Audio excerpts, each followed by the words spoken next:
I found that it's much easier to film these videos in the morning than the afternoon because by the afternoon, I am totally and completely out of steam. But anyway, looking at this week's schedule, I honestly don't think there's a lot that's going to go into this video, so it should be relatively short. But, again, I was never a big fan of The Office, but I don't really dislike any of the actors that were in it. It's really just my sense of humor, but the sum of the parts is much greater than the whole, I guess. I don't know. Before I start talking about what is going to happen, let me once again show you the weekly announcement so you can see that it is very important and chock full of information. I have my opening ideas here, we have the video itself embedded, then we have the direct link to all the information, and as well as the chapter listings. There is a review section, there is a read section, and then there is an assignments or a submit section this week. So be sure to focus on them all because it will all be very helpful to you. Now, going back to the main page, look over here to the right, and we will find the 102 Masterclass schedule. We click on that, scroll down to week 3, and voila. See? I told you there wasn't much. It's pretty much all on you this time. You have to craft a paper from the planner that you already submitted and submit the paper. The only real review material is this APA reference guide, which I'm 99% sure that most of you will skip wholesale because you'll elect to use what you need and ignore the rest. Why do I believe that? Because I know things about pigeons, Lily. Oh, and by the way, if you know what that reference is from, please email me and let me know because I'll give you extra credit for getting one of my favorite throwaway lines from 90s movies correct. However, if you're actually watching this video, chances are you're going to Google it and never have seen the movie, but watch it anyway. It's a really good one. Anyway, the reason why I say this, that most of you will skip this, is because in every class, even the ones I am teaching face-to-face, I can see students fade away when we discuss APA. I get it. I just want to show you the best places to get the material, okay? So let's talk about that, why don't we? Clicking on this first link here, this one here, takes you to this page here. It is a, very pretty, but a better than it used to be without being great yet page within Delaware Tech. I would encourage you to read through it and look at the material, but I'm going to show you 3 other pages that are actually much, much stronger than this one. So, if you go back to the announcement, I've got them all linked down here under the read. We've got the Delaware Tech Library Color-Coded APA Citation Style Guide. We've got the American Psychological Association APA Style Guide. And we've got the Purdue University Online Writing Lab, O.W.L, their APA Style Guide. So if we start with the first link here, you can also access it by going back to the main page, finding Student Success Toolbox, looking at Library, clicking on that, and then underneath the databases, under Information, you will see it right here. So clicking on this link brings you up to this page here. Now, this is absolutely fantastic for you, okay?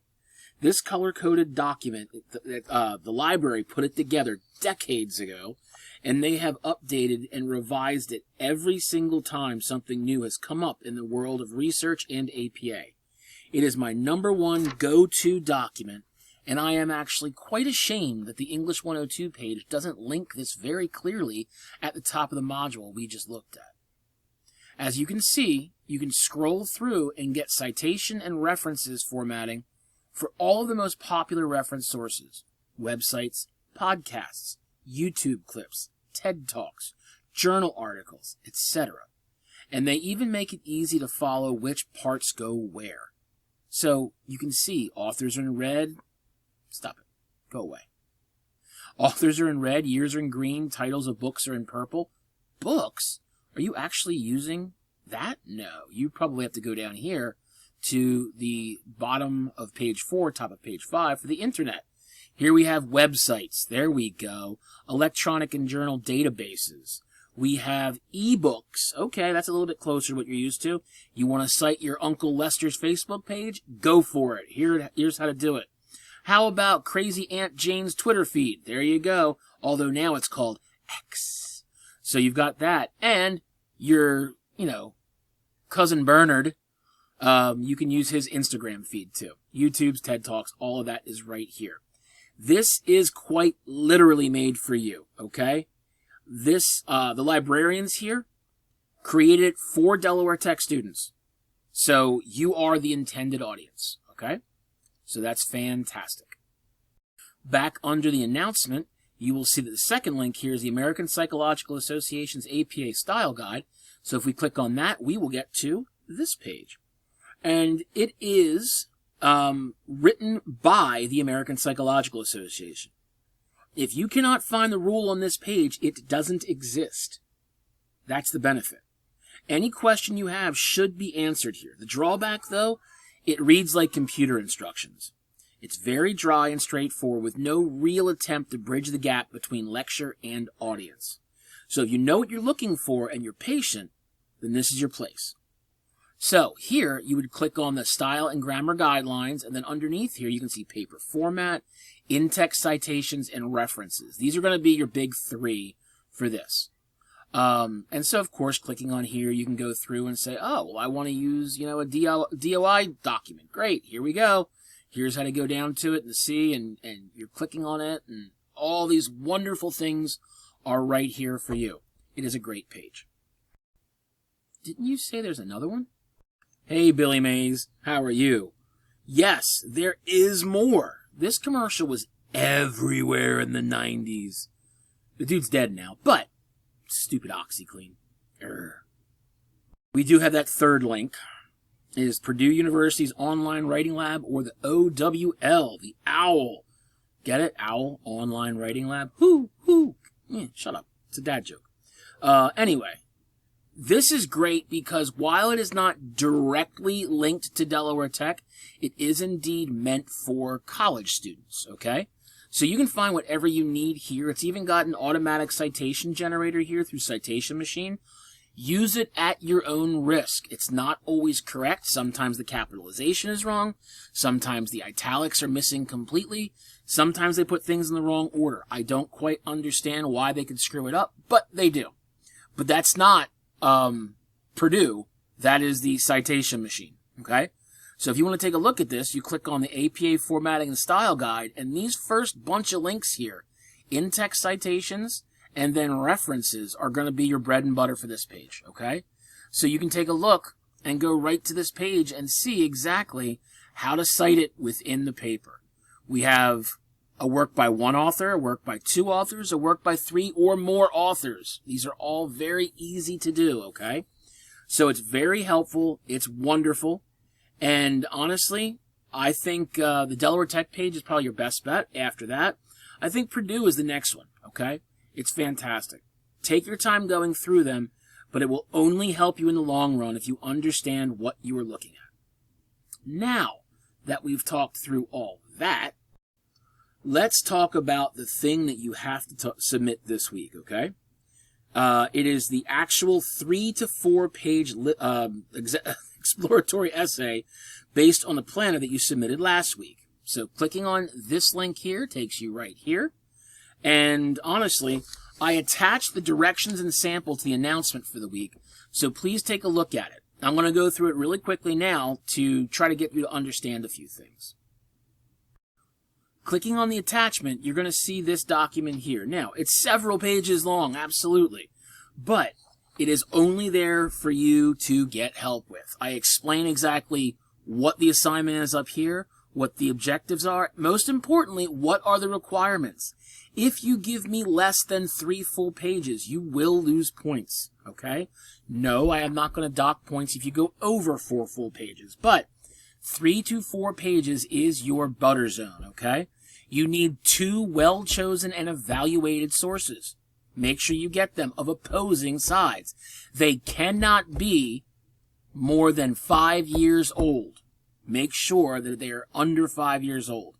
Here's the formatting, APA format, double-spaced, 1-inch margins all around, 12-point Times New Roman, and basically you're going to match the formatting that's below. I'm going to show you that in just a minute. We have some steps to do, which you can sort of go past very quickly, and then the structure is going to explain what each paragraph of the paper should be. The first one is going to be your handy-dandy introduction. Start off with something that's going to catch my attention, to hook me, if you will. Then explain anything that I need to know before I reach your thesis statement. Are you using a very technical topic or something that is legally relevant or medically relevant?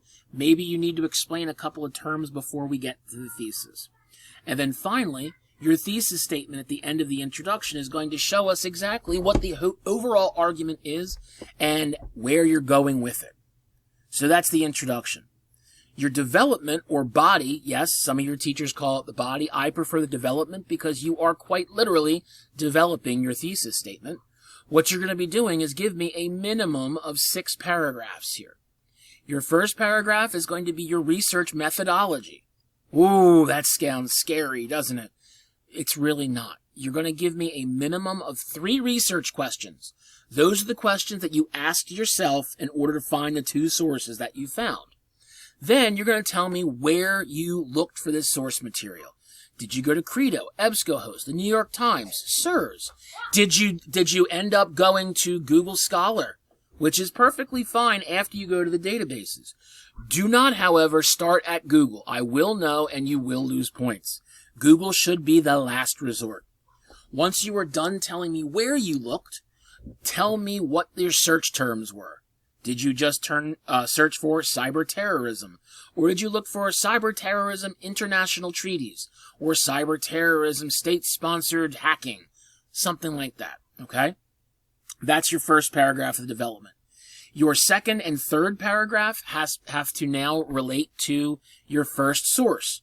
Your first paragraph for that source is going to be a summary. Remember, in a summary, and you may want to bookmark this, you need to have, in your first sentence of a summary, your 4 pieces of rhetorical information. Mr. Christopher, what's rhetorical information? No problem. Write this down and repeat it if necessary. In the article, then you put the title.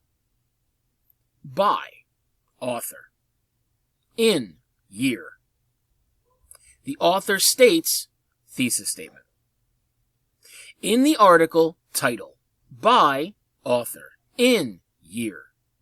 The author states thesis statement. You put those 4 things in that one sentence, and you're going to have a really good summary to start, okay? Once you are done the summary, then you're going to move to the next paragraph, which might be 2 paragraphs, depending on how much you write, is the evaluation of that source. You are going to end up using the CRAP test that we talked about and answering those bulleted questions that I brought up last week. And I also have on the evaluating sources page from last week. So if you ask those questions for each of the 5 criteria, you should have a pretty darn good evaluation for that source.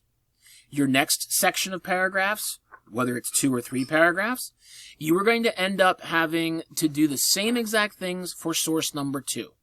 Remember, source number 1 is something that agrees with your direction of the argument. Source number 2 goes against your direction of the argument.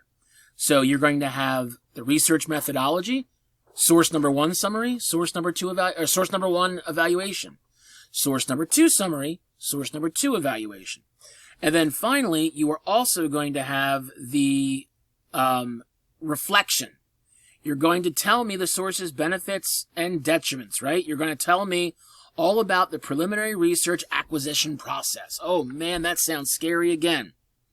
No, I want to know what insights you've gained from early research that you may not have known prior, or things that you mistakenly thought that were correct before you actually did the research. It's a really easy paragraph to write. However, it's really noticeable if you're missing it. Once you finish that paragraph, then guess what? We go into the conclusion, which is really, really simple. Reflect on the insights you have gained from your research, the value of the sources you have found, and further research you need to do in order to fully understand your topic. Oh my God, it sounds so tough. Yes, but guess what? A sample of the completed exploratory research essay appears on the next few pages. You're the man. I know. I really am. So go down here, and guess what? I show you the exact paper you need in APA format. All you have to do is copy this and plug in your name, plug in my name, and plug in the date that it's due, okay? Oh, of course, change your title. Okay, do that, move down, next page. Hey, look, we have the repeated title. And then we have our introduction. Then we have a section header. A lot of you will forget this. Do not do so. Here is the section header, research questions and process. Look, I've listed out 1, 2, 3 research questions. I've told you where I looked for them. I then told you what I searched for, just like I told you. Summary of the first source, title, author, year, thesis statement, just like I said. I have in-text citations to show you where I got information from. And then I go into the evaluation where I talk about the different parts of the CRAP test. Oh, look, there's currency, there's relevance, there's accuracy, there's authority, and there's purpose. If you list all of that out, look, I barely had to fluff this paper at all. It is what it is. Summary of the second source, we have our title, we have our author. There is no date, so there's no year there, but there's the thesis statement. I have in-text citations down here. Evaluation, we have currency, relevance, accuracy, authority, and purpose, all there again.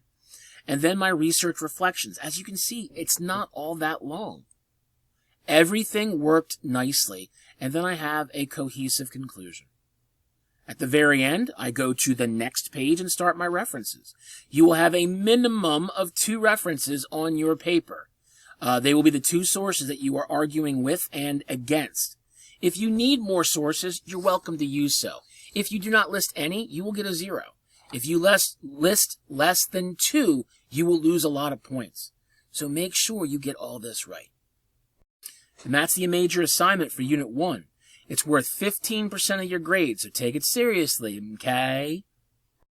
That's it, my friends. Barely 2.5 pages of script for this week, and I count that as a win. Please look at the paper directions early and let me know if you have any questions. If not, then good luck. With that luck, the Eagles beat the Commanders. Well, it would be Sunday, because I'm doing this on a Friday. And will punch their ticket to meet the Buffalo Bills in the Super Bowl. Without that luck, well, I guess I'll root for literally any team other than Kansas City, because I truly cannot stand Patrick Mahomes. If Kansas City is in the Super Bowl and Philly isn't, I probably won't be watching. I can't stand the thought of that jerk winning another one. Anyway, outside of that, have a great week. See ya.